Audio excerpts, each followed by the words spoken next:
Hörmətli yurttaşlarımız, qadarlı avtoselin abunəçiləri, bugün 20 aprel 2026-cı il sizlərə reklamağa Nəsihə Savda Xəbərlərdən Cobalt maşinimiz qoyub verəmiz. Maşinimiz toluq məlumatlarını verib, alüqtuaları boyunca xuda qalsa hazır informasiya verici hərəkət etəmiz.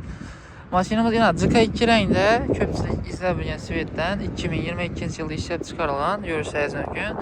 Dım çıraylı, zor səsiyyəndə tutdu. Maşinimiz avtomat korobka buladı. Balonlarında xalatı taza yine.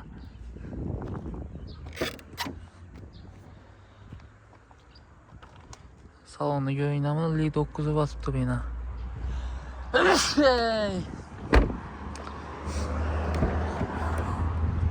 Salon yine. Monitorla qoyulğan, rollarına cruise kontrol deyimi, climate kontrol deyimi, maşının özlərəm qoyulğan xulləsi. Maşının satsiyası idealni halatda 2022-ci il avtomat korobka Cobalt avtomobilini avtoselini podpisçiləri üçün Nəsihə Savda qoyub verəmiz. Başlanğıcına bir 40 milyon, 50 milyon son pullar zoğalan olsa kanunu 2 il, 3 il mobaynında bölüb töləş variantı əsasında asanızda buladı. 73.500 kilometr məsafanda basıb ötkən ekan maşinimiz motor xalatları, xadoy xalatları vəbşi zor durtdu. Bemalal görüb teşkirdirib. Əgər özünüzdən Matiz, Cobalt, başqa yılı könaraq Nexia 3 olan, Spark olan bağlı olsa ikisizdə barter variantı əsasında maşinlardan hesablab alıb kanuna xalasazda Nəsihə Savda, xalasazda avtokredit variantı makul desizdə bu variant əsasından çıxarıb bəsək buladı. Əgər Nəsihə Savda ətab alaman desizdə, yəni başqa yerdəkinin nə deydi? Təşkilatla, başqa nəsə aralaşdırmız. Doğru gələsdə, özlərimizə pulunu verəsdə, kanunu ay-may özlərimizə bölüb tölə bilirsizdə buladı. Keyin köpçək nə deyir, kəlləsinə ötüşü mümkün.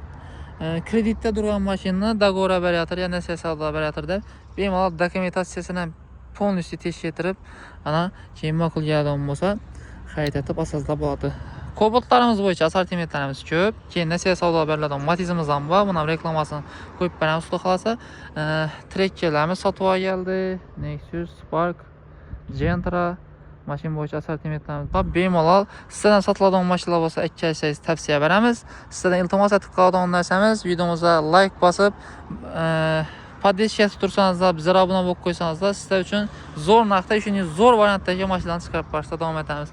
Mənzilimiz Ürgənç Şükürlən yolu, yanımız Ruhi Keçəliklər Şifaxanı svetoforunu ötkənlərdən ki 10 kolda Ürgənçlərdən geçsəzdə, yan tərəfimiz yine Gürləngi bazardan geçsəzdə, yəni tik olan tutdu özü. Tik olan görəsizdən yine yan başında avtosel salonumuz yerləşkən. Həmmələyizdən avtoselde YouTube kanalımıza abunə olub qoyun dostlar. Şimdi faydalı videolar ötürü verməslik üçün.